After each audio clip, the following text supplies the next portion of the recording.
சேனலோட முக்கியமான தலைமை பொறுப்பில் இருக்கிறவங்க எல்லாருமே போயிட்டாங்க. அதை தனியாக ஒரு வீடியோவாக போட்டிருக்காங்க.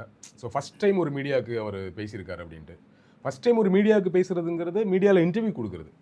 கூப்பிட்டு ஆஃப் தி ரெக்கார்ட் பேசுறது ஃபஸ்ட் டைம் ஒரு மீடியாவில் பேசுறதா எப்படி கணக்காகுதுன்னு தெரியல இல்லையா. பட் லாஜிக்கலி யோசிச்சு பார்த்தாலும் வந்த தகவல் படியும் ஆக்சுவலி பேட்டிக்காக தான் போயிருக்கிறதா தகவல். பேட்டி சரிவர வரல.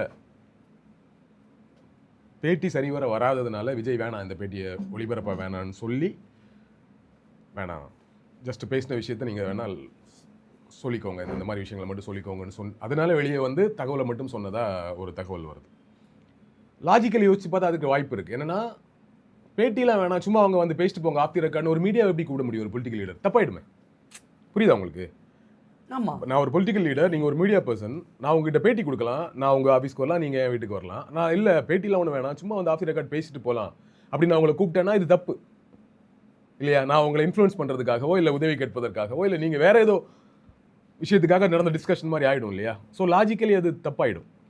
ஸோ அப்படி பார்க்கும்பொழுது இந்த தகவல் ஓரளவுக்கு உண்மையாக இருக்குமோன்னு எனக்கு தோணுது.